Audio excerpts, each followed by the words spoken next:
Nuwun para pamirsa pandhemen waosan cariyos basa Jawi ingkang wonten papan pundi kemawon. Pepanggihan malih kalian kula Hadi Pamungkas ing cariyos basa Jawi. Purwakaning atur pambuka kula, mugi panjenengan sedaya tansah pinayungan karahayon saking Gusti Kang Maha Kuwaos.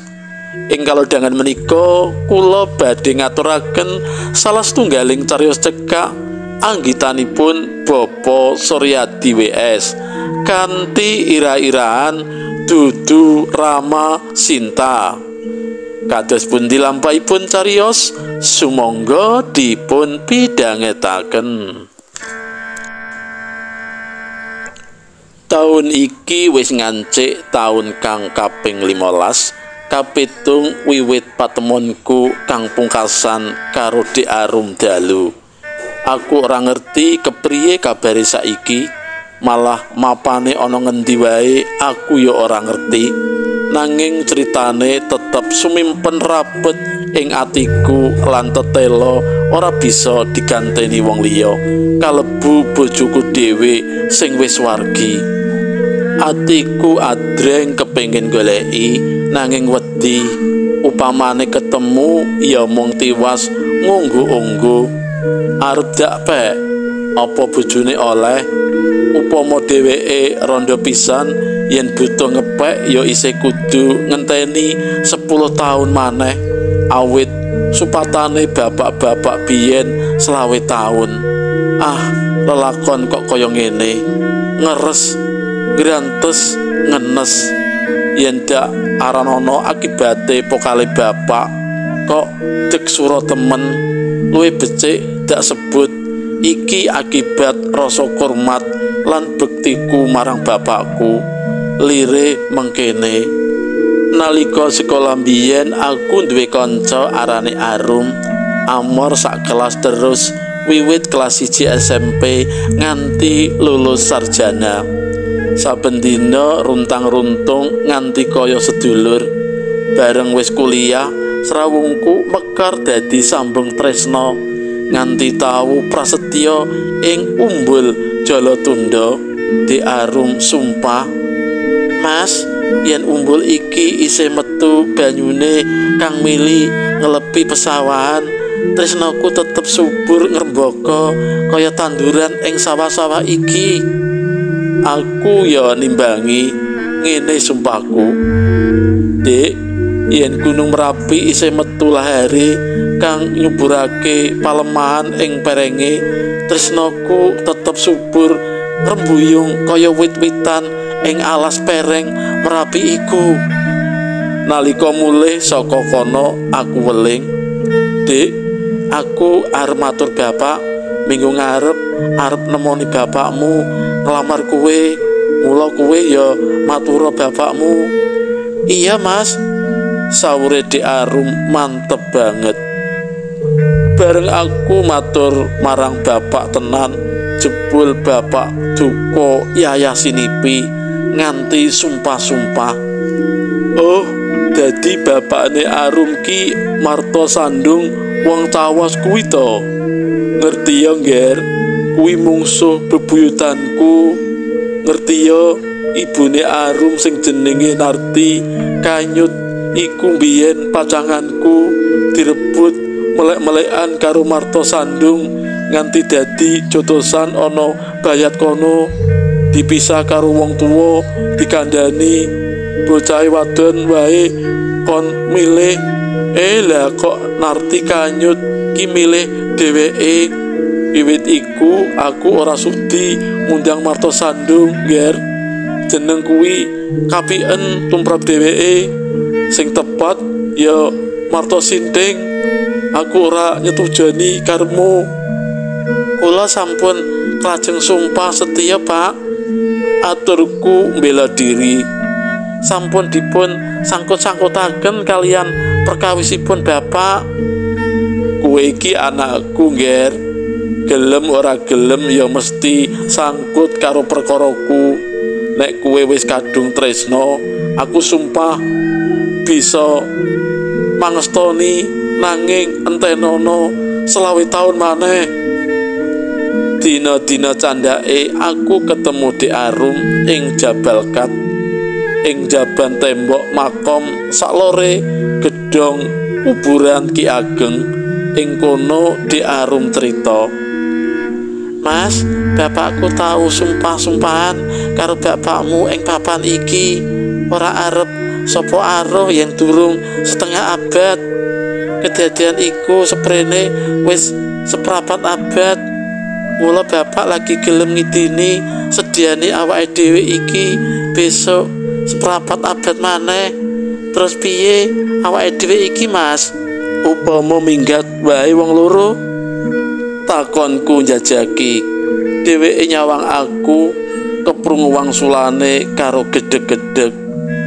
"Anake bapak mung loro, aku karo Mas Ardi. Yen aku minggat, ibu sedih bapak. Apa Mas Ambar arep ngajak aku minggat?" Aku gedeg. "Ora, Dik," ucapku. "Anake bapak mung siji til aku iki. Yen aku minggat, ibu ngenese atine, lan maneh nikah tanpa pangestune wong tuwa iku ora bakal Allah kamulyan." "Terus piye awake dhewe iki, Mas? Apa arep nikah 20 taun maneh?" Dak pandeng mripate kang wiwit kekembeng waspa, aku dhewe krasa ngondhok-ondhok, gulu kaya kesumpelan watu ora bisa kumecap, nanging akhire dak peksa guneman. Dek Arum sing tak tresnani, ora ana dalan liya, Dik.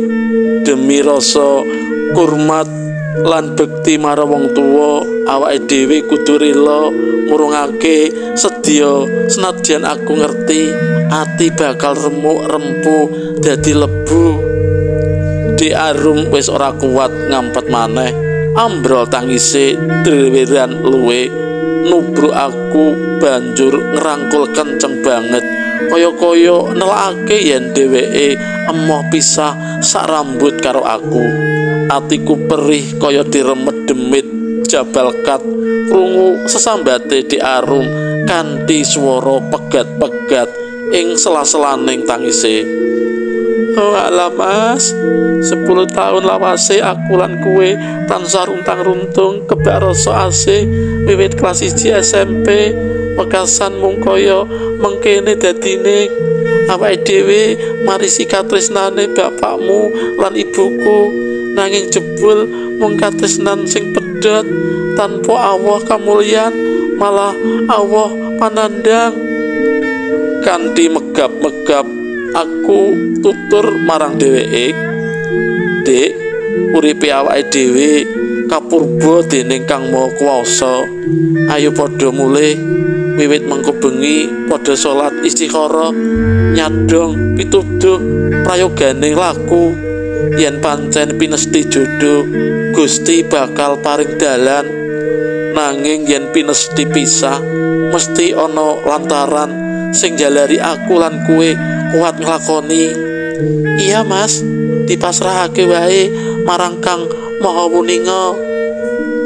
Let 3 sasi aku tampa panggilan saka kantor pendidikan, sinartan surat katetapan diangkat dadi guru ing Jepara, dene Dek Arum diangkat ing Pemalang.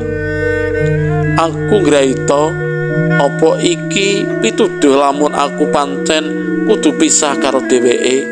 Jepara lan Pemalang iku adoh wangene tur seje jurusane. Aku lan Dek Arum banjur tetemon maneh ing Jabal Kat kaya dik emben kae. Lagi wae ketemu ing kono, dheweke langsung nangis mbrebes mili, ngomong karo mingsek-mingsek, "Bakal awake dhewe ada papane Mas.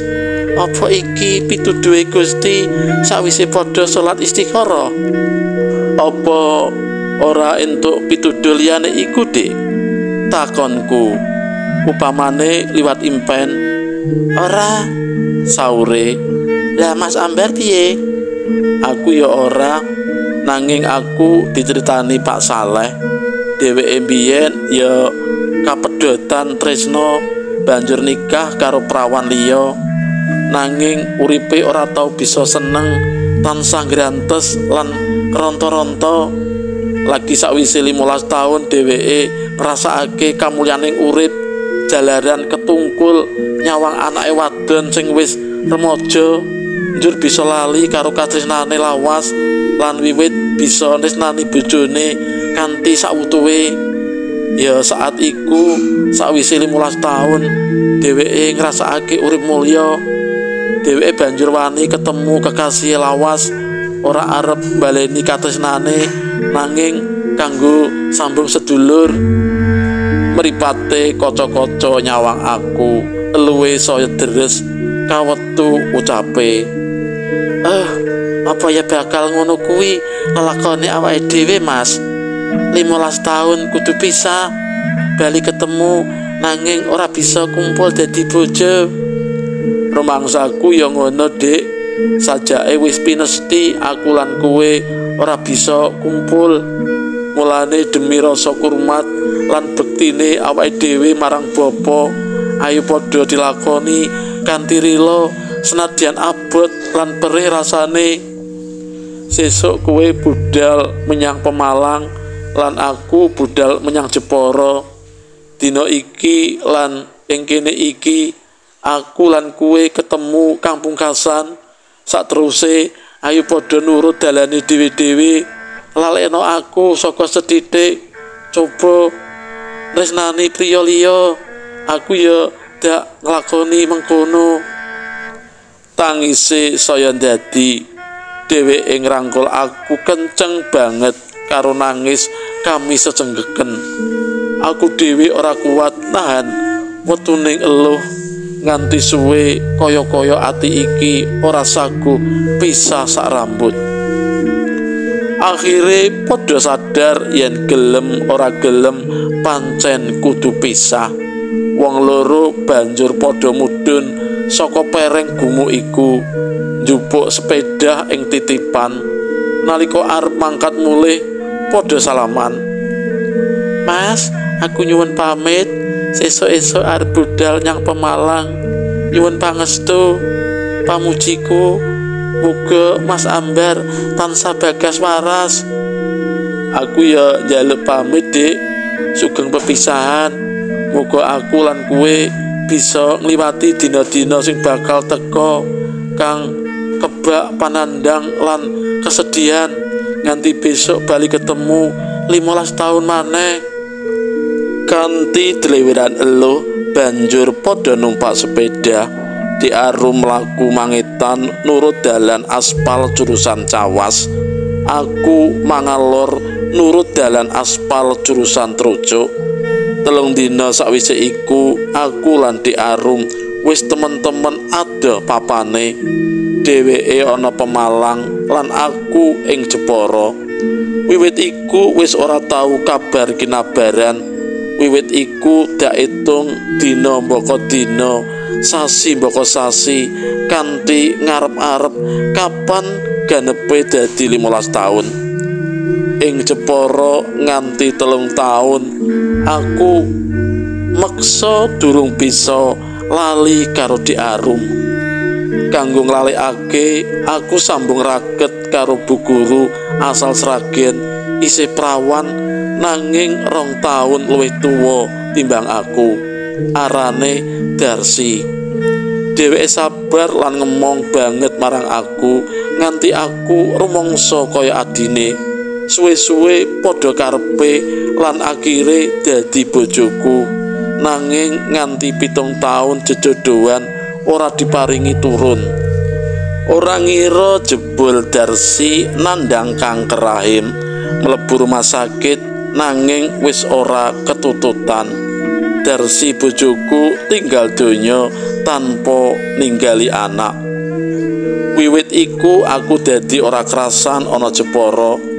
Barengi bapakku gerah, aku nyuwun pindah bali menyang Klaten, bali urip ing desa klairanku, ngreksa bapak sing wis leloronen. Let setahun bapak seda, kari aku ijen tanpa sedulur, tanpa keluarga. arep rabi maneh rasane wis jinja. Kelingan ing Jepara wingi jejodohan tanpa pawitan katresnan rasane kaya disiksa. Taun iki ngancik taun kang kaping 5 aku bali ing desaku, utawa taun kang kaping 15 wiwit saka pepisahanku karo Dek Arum ing Jabal Kat biyen. Aku eling iku nalika semono bali ketemu 15 taun maneh. Atiku dadi notol kepengin ketemu, kepengin ngerti bojone sapa, anake wis pira. Nanging ora ngerti menyang endi olehku arep goleki. Aku ora ngerti papan dununge awit pancen sengaja ora tau ngabarake. Dek Arum sing tetep dak tresnani lan dak simpen permati ing atiku jebul wis ilang kaya diuntal bumi. Sing ana mung kari kenangan pahit kang ngerujit atiku. Kanggo nylimur ati, aku kerep menyang Jabal Kat, lungguh delok-delok ing papan patemonku kang pungkasan karo Dek Arum biyen.